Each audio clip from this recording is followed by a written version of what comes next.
Christian Parenting.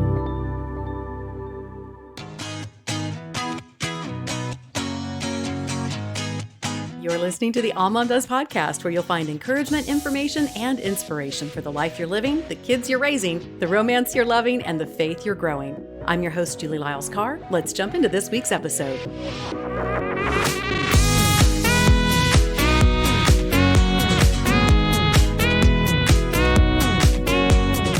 Today on the All Mom Does podcast, I have the distinct privilege of introducing you to a friend, and we're peers, but she's also kind of a mentor of mine. If you can have peer-to-peer mentoring, I would definitely say that's what's going on. Stephanie Harrison has had quite the varied life. She's lived a bunch of different places. She has 4 kids who are now all grown, and her wisdom in the way that she and her husband developed family culture, how they're continuing that going forward, you are definitely going to want to hear this. Those of us who are in the throes of building families, trying to maintain those connections. Stephanie, thank you so much for being here today. Thanks for having me, Julie. I hope I can give you some do's and don'ts, maybe, from how we did it. You know, sometimes talking about our mothering journeys is a place of, wow, here's how we did it. And sometimes it's just a cautionary tale, Stephanie. That's what we have the best to offer. Stephanie and I, our paths have crossed in multiple ways through the years. Our brothers are very dear friends in Tulsa, Oklahoma. And Stephanie and I, for a period of time, lived in the same city. And it's just amazing all the connections that we've had. You know, Stephanie, one of the things that I've always noticed about you from the very first few meetings that we ever had when we got to meet up is what an intentionality you and your husband, Alan, have put together when it comes to your family. Was that something that you, when you began a journey of having a family with your husband, was that something that you really felt like you had a pretty good grip on? Was it something you kind of felt your way through? And how did family background tie into that? Oh, that's a good question. I think it's probably some of both. My parents, the family I grew up in, were very intentional about a lot of things. They raised us very differently than they had been raised. I like to say, in some respects, they changed their stars. Both my mom and dad are very different than their siblings and very different than the homes that they were raised in. Good homes, but just very different. And they purposed early on to learn more and to be better. And so I was aware of that as a child, that they were doing it differently on purpose. And so I think when I was becoming a mom, I had the same intentionality that I will do this even better. And the truth is, Julie, I hope that all 4 of our children do it even better. I want them to be purposeful.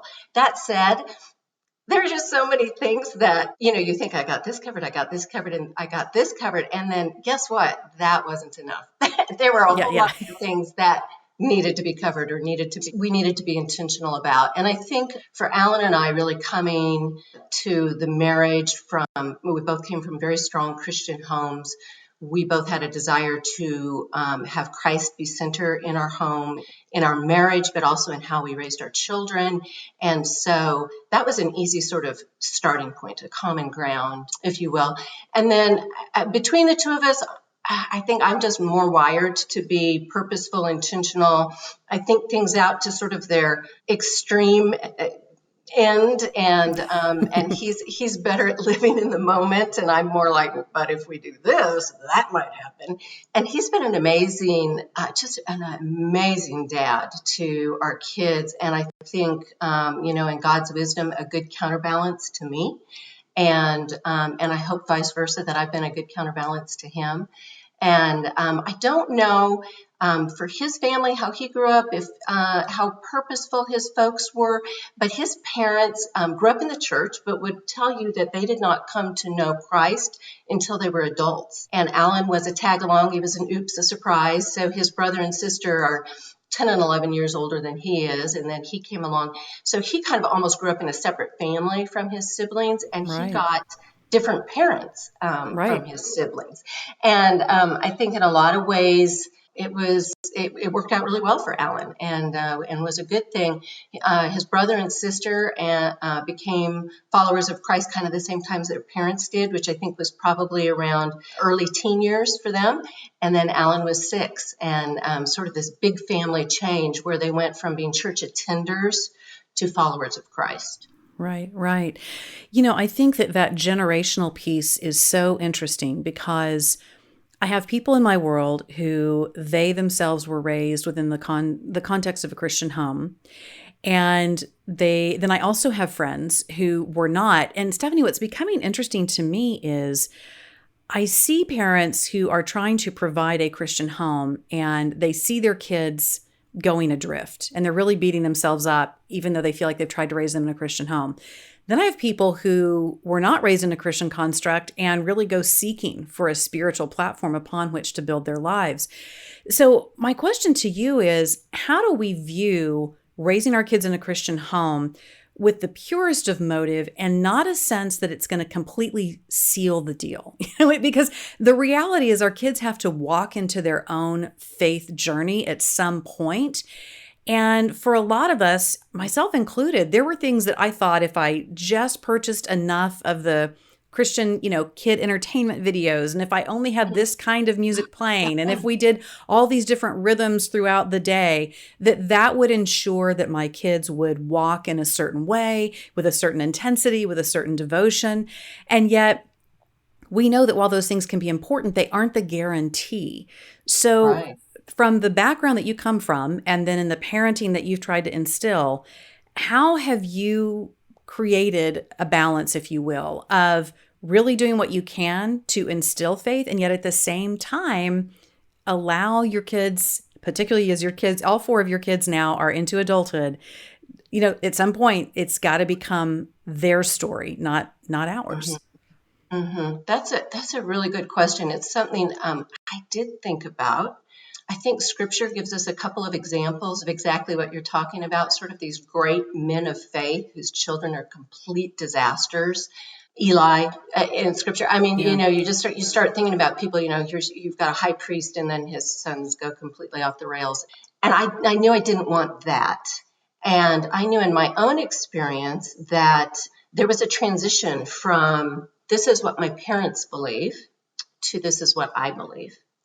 And a lot of that happened around puberty and going on youth group trips at my church. We belonged to a church that had a huge youth program, and my parents changed churches when I was in sixth grade, which at that point in my life was, in fact, the most traumatic thing of my entire life. Hmm.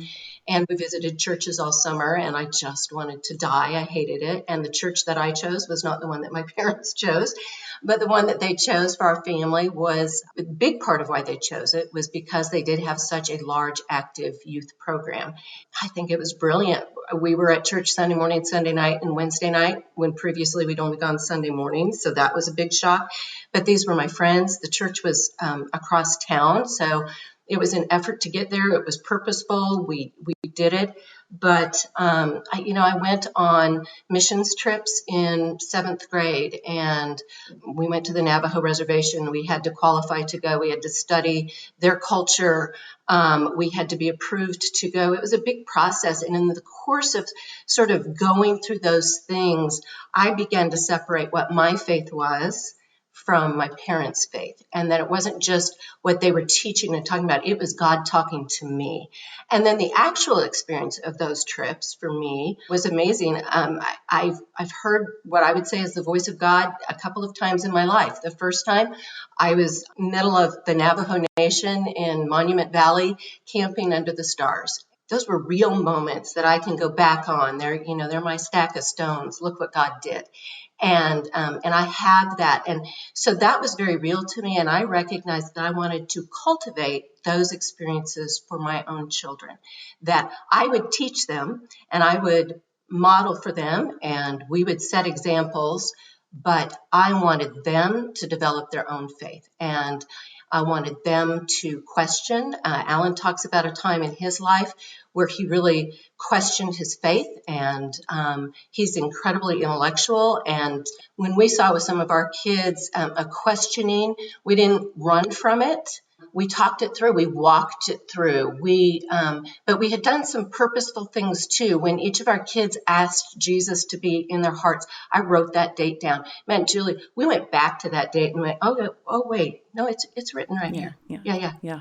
Yeah, you did that. And we wanted to have sort of those, again, those stones, those reminders, those visual reminders in our children's lives that maybe we helped them set up.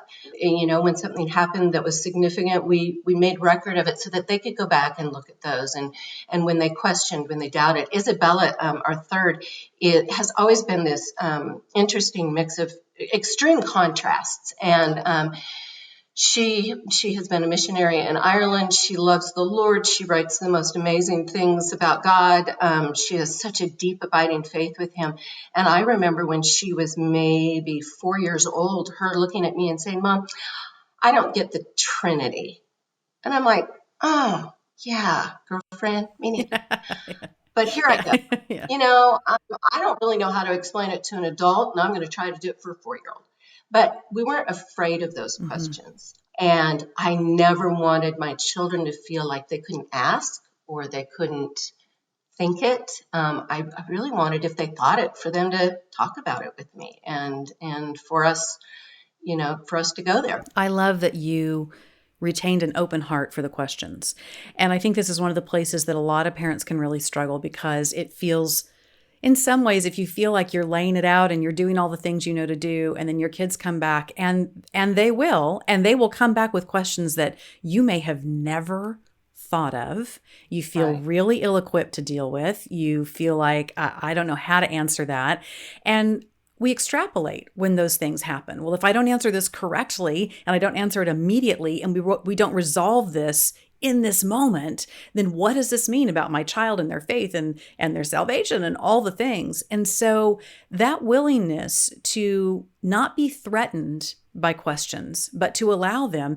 And I think sometimes, Stephanie, to allow the question to remain for a while. Not everything gets Oh, resolved in yeah. one discussion, not everything gets resolved in one take.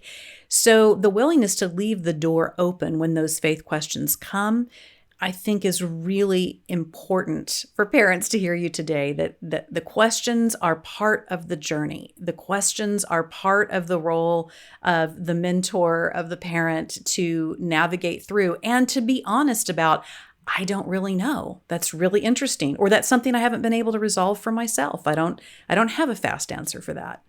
Stephanie, one of the things that I have loved in watching your family through the years is you developed very early on this deep sense of family, deep sense of connectedness. And yet, in knowing all four of your adult kids, they're all very independent.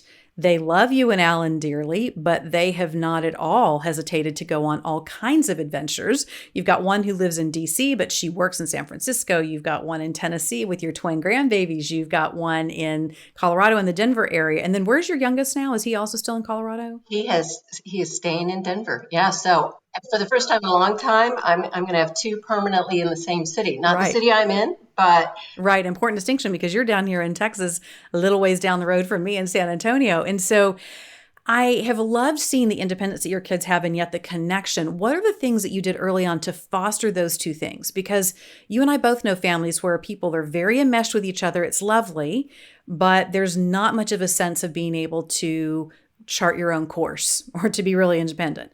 On the other hand, we know families that, that short season that kids are in your homes and then everybody scatters and there doesn't seem to be much of a bond that remains. So, how did you navigate these two things that can seem kind of different, which is keeping a family really connected and yet at the same time making sure you were nurturing your kids toward independence? I think it was a combination of being purposeful about some things and God's grace on a whole lot of other things.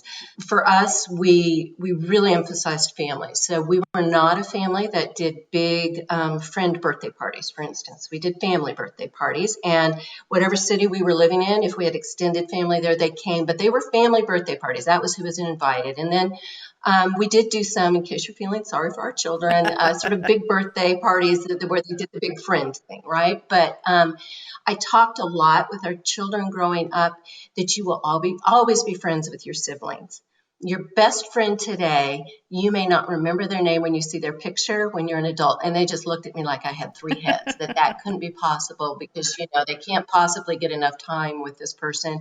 And we encouraged friendships. And don't want it to sound like we didn't, but we didn't encourage friendships above family relationships. And I talked about when they would have issues with one another, that you're blessed. You have siblings and you get real world experience in working out problems. And you will work them out. That's not an option not to, which I think sometimes out in the world, you can just quit associating with somebody. And so I think that our kids worked a lot of things out together. They were homeschooled through 7th grade for the girls, and the girls went to school in 8th grade, and then through 6th grade for Isaiah, because that was when we moved to Austin, and so we did it a little differently for him. But, that creates a tightness that I'm sure you understand. Right. That's a little unique. It's different. You're in the classroom, you're studying, you're doing chores, your schedule's a little different, but you got a whole lot of together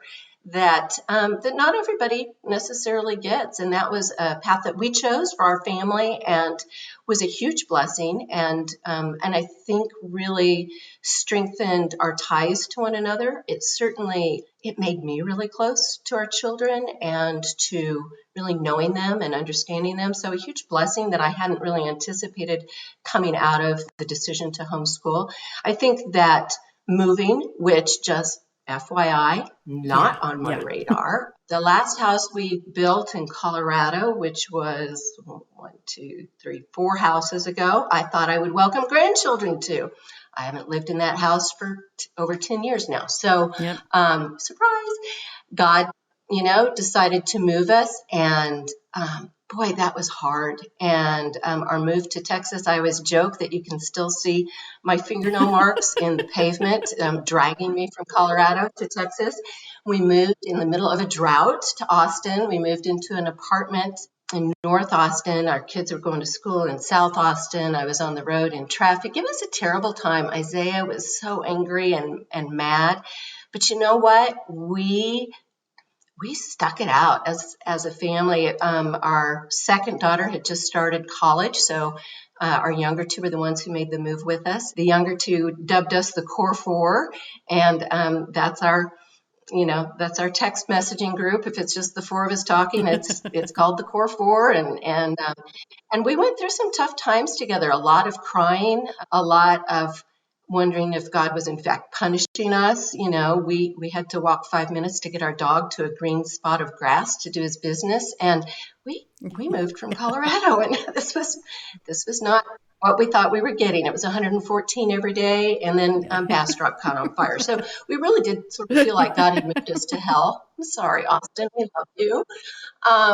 But it was that hard time that really forged some tight bonds and in a unique way with our younger 2 children that we didn't necessarily have with our older 2. So that to me is sort of one of those not planned. I wasn't purposefully saying, hey, let's move somewhere no one wants to go and see what that does for our family. But that's what God used. And, God totally redeemed what was a very difficult situation for all of us. Our older 2, we moved to Tulsa, moved before Isaiah was born. Isaiah was actually born in Tulsa. That was an incredibly difficult time for me. I felt like I was trading my family for my husband's family, and that didn't seem like a fair trade, even though they're wonderful, wonderful people. They just weren't my family. And I really believe God took my tears away for a year. And I think that if I had started crying, I wouldn't have stopped. And God had to do a work in me. And I will never forget, we were actually just in Tulsa. My mother-in-law just passed away, and we were there for the service, and we were driving, and I said, this is where it happened. And all my kids said, what? And I said, I was driving, and you 3 girls were behind me, and I was crying. And I thought you couldn't see me. This was before we moved, but we knew we were moving. And Ariel, who at the time would have been 3, said, don't cry, Mommy. I'll pray for you. Well, of course, then I just sobbed harder. But, they walked through that in a different way with me, which I think also created some bonds of togetherness and, your best friends with the guy in the foxhole or whatever. There was some of that happened. Some moves that I didn't want, that I hadn't anticipated, that we hadn't really planned for, but knew clearly God was moving us. God used those to really bind our family together and to make us more of a cohesive unit. And the truth is, Julie, we love spending time together. My adult kids, they're so much fun. I mean, they're just delightful to me. And so we love being with them. They love being with each other. They love being with us. But the other half of your question was, how did you foster that independence? And that was really important to me. And I didn't realize it until we moved. Our moving away from Denver was really hard on my parents, but especially on my mom. And she took it personally. And I think part of why she took it personally was she and my dad had left Nebraska on purpose. They wanted to leave that and forge a new path. And she didn't really understand that we weren't wanting to leave, but we were following God's call and God's direction. And we'd prayed and prayed and then prayed more about whether or not we were doing it. But it illustrated to me that I didn't want to ever make my children feel like I disapproved of them following God's will for their life. And I don't think my mom knows that she did that. I mean, her intention would never, ever in a million years have been to do that. But that was sort of the end result. So I worked really hard in letting my kids know I 100% would love to live near you, but 1,000% I want you to listen to God's voice. And I tell all of them all the time, I'm so proud of you. I really believe you're following God's will for your life. When they change jobs, when they change cities, when they change whatever, they call us and they ask us to pray. And they pray about it. They ask for wisdom and direction. They ask for input. They ask for advice. And we give them all of those things. And then we always say, we know that you have a tremendous relationship with the Lord, and we trust that He will tell you what it is you're supposed to do, and know that we will support that. And so I have given them that freedom, and there have been times I've thought, wow, that was stupid. When I had 4 children in 4 different time zones at one point, none of them were my time zone. I didn't really enjoy that. But I will say that is what God has called me to do, is to raise them, as you said, to launch.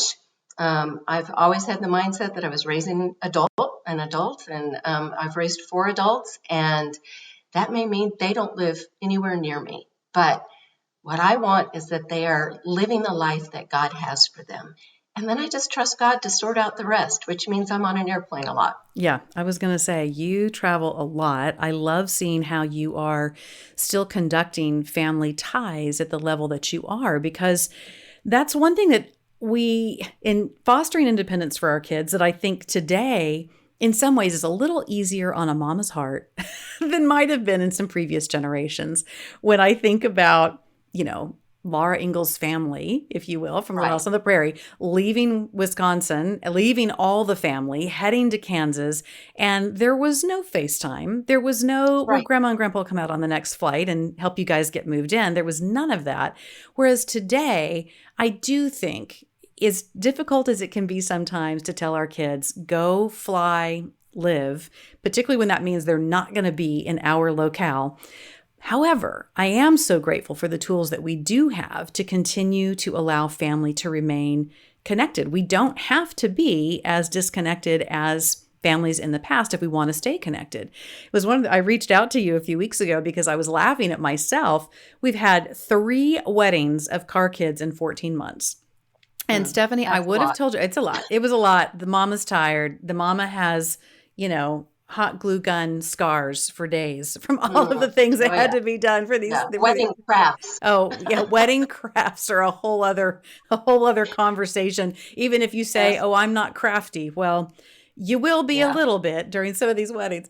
But I had felt really good that I had been releasing kids so easily. So my son Justice got married, and he and his wife Lily live here in Austin. My daughter McKenna and her husband Utaka live just right down the road from you in San Antonio. And then I married my 3rd one just a few weeks ago, and she got married, got in a car, and left with her husband, who's a Marine, to go back out to Camp Pendleton.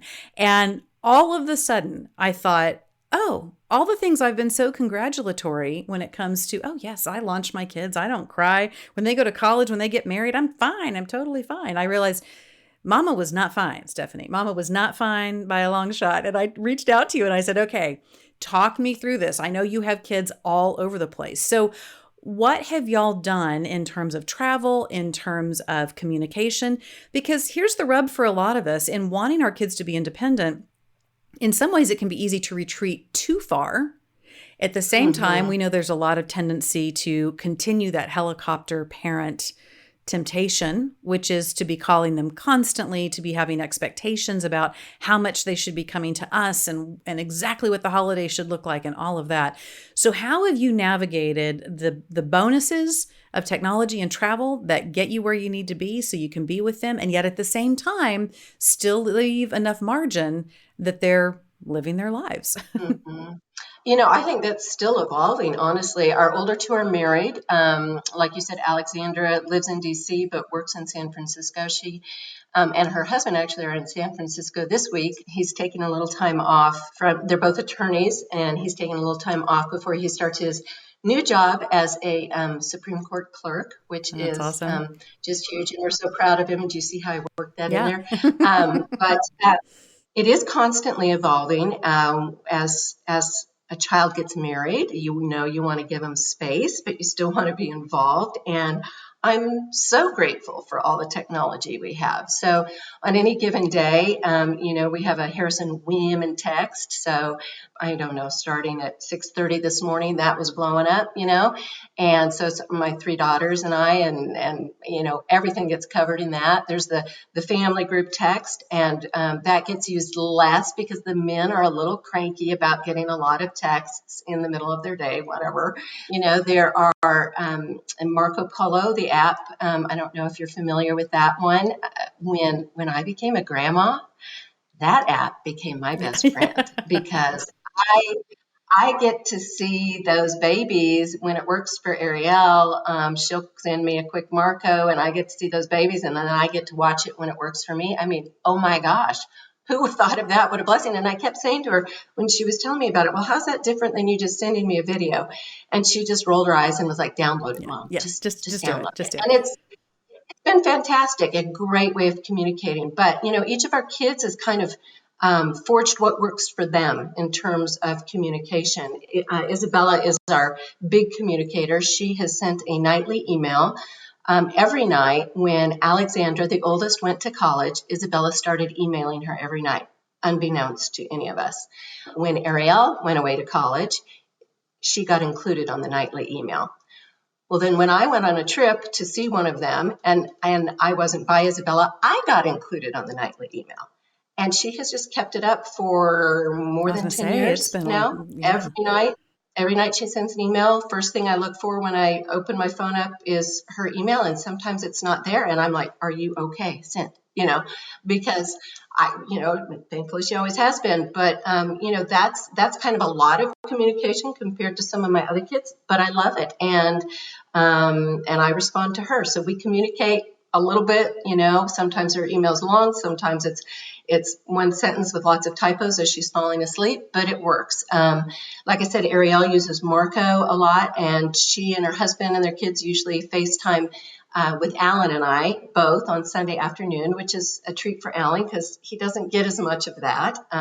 Isaiah, from the time he went away to college, he calls us 2:00 Sunday afternoon.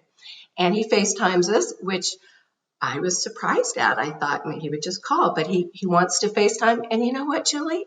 What a Yeah. blessing. I get to put my eyes on him and see him. And that's just good for this mama's heart. And for Alexandra, who has truly the crazy schedule with her husband of really any human I know, she calls at different times, and sometimes it's FaceTime. Mostly it's a phone call here, phone call there, text. Occasionally she emails, but we talk at least once a week. It's just not always, on a schedule. And I'm good with all of that.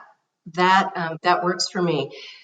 You asked about, going to see them. That's really a priority, being able to see my kids. And I'm blessed that I have that flexibility, but I have given up some other things that would prevent me from having that flexibility and other good things. But I've just decided I've seen raising children goes by so fast. And this stage is going to change too when I only have 2 grandchildren. When,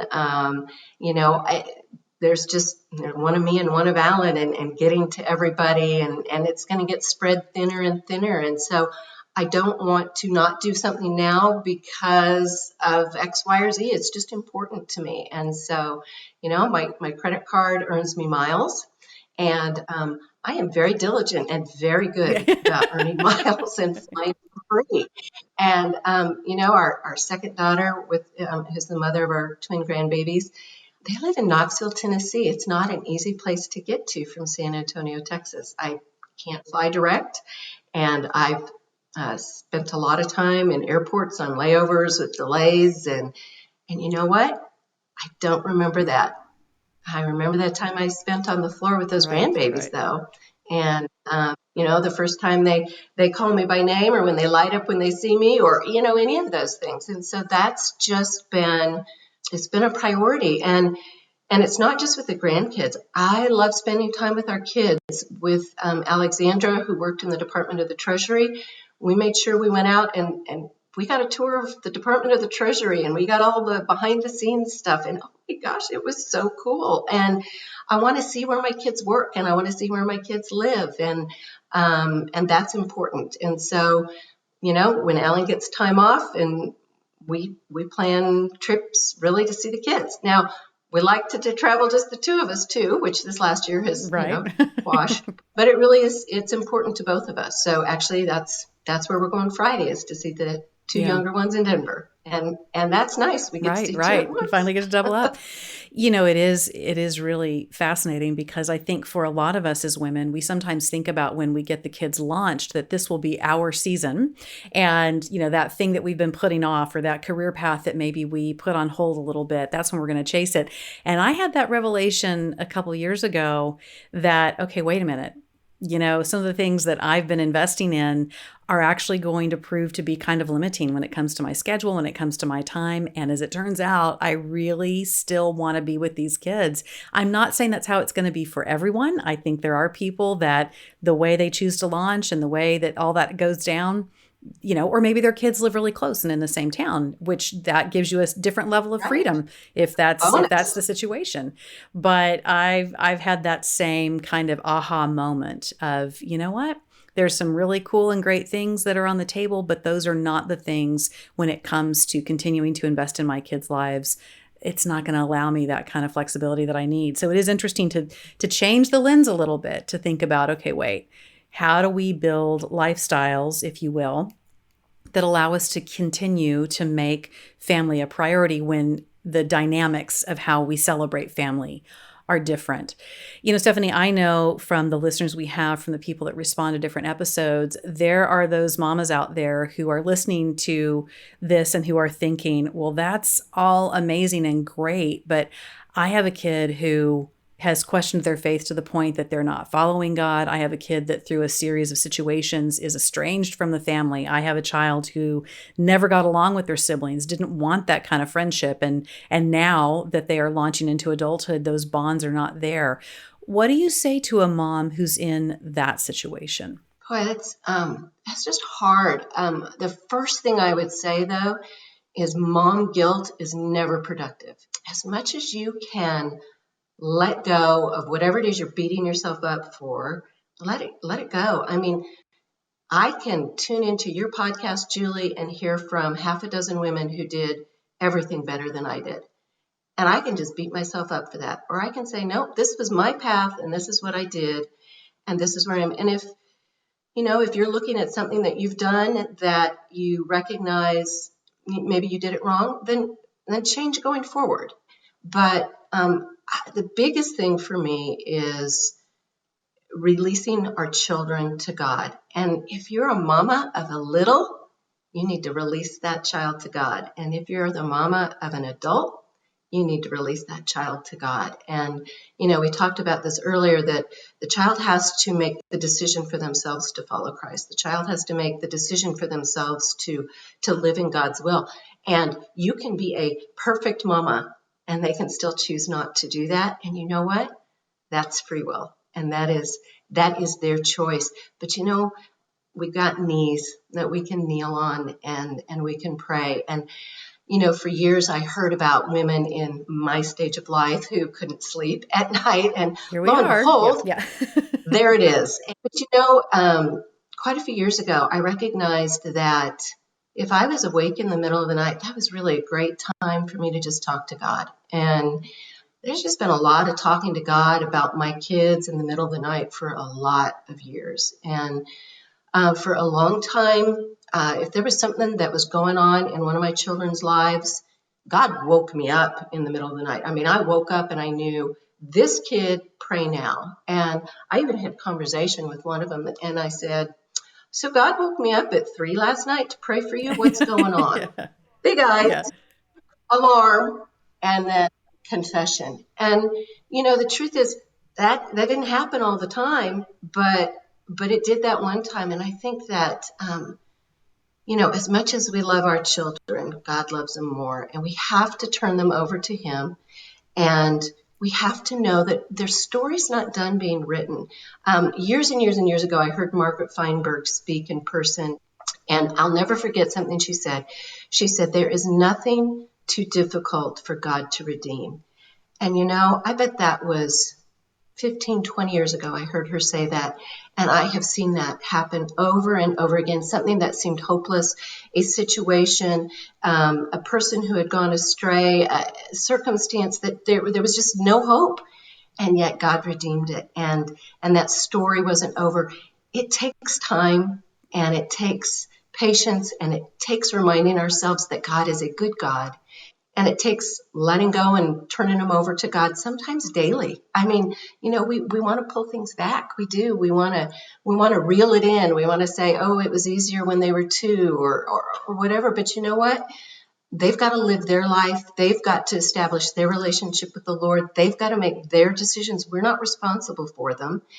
And we can pray. And that's a powerful, powerful tool. And, for a child that's estranged from the family, I had a dear friend from college who had a son who became estranged from them, and it was just through divorce and lots of difficult circumstances, and he ended up having a child out of wedlock, and just sort of all the things that this friend of mine, hadn't stood for. I mean, she hadn't anticipated herself getting divorced, but then, just really lost communication with this boy. And she ended up going to counseling, and it was just so good and so beautiful. And they have such a beautifully restored relationship. But I bet it took 12 years. But you know what? That boy has 3 children now, not just one, and she's grandma to them, and they adore her, and she adores them. But this from a child that wouldn't speak to her. And I would just say there's hope. But she spent a lot of time on her knees and did a lot of things, shut her mouth a lot, didn't see him when she wanted to, kind of played by his terms and by his rules. And, God has redeemed that, and I think continues to redeem that situation. I don't have a hard, fast suggestion or, tip, but I do believe that God wants to restore relationships, and those starting with the relationship with Him, and then family relationships. And sometimes we have to let go of those kids when they walk away like that. Our only lifeline to them is through prayer, and it's a powerful one, but it's hard as moms when we've carried them and fed them and kept them alive for 18 years to go, okay, I guess you get to make your own decisions now. Yeah. But very powerful often to see that when a child realizes that you're still there for them in prayer, but you're not trying to control everything, you're not trying to hover. Mm-hmm. It is amazing what can happen. And of course, very biblical when we look at the story of the prodigal, like, okay, go, fly, do your thing. I'm here when you're ready. Really is a powerful posture to be in. Well, Stephanie, I can't thank you enough for being here. I know that this is going to be one of those episodes that listeners go back and listen to again, gleaning all the good from it. Thanks so much for being willing to be on. And I hope you have a great time seeing your youngest 2. I'm going to be continuing to follow your adventures and keep up with you, because I know that it really helps me sort through what this next season of mothering is supposed to look like. Thanks so much. Thank you, Julie.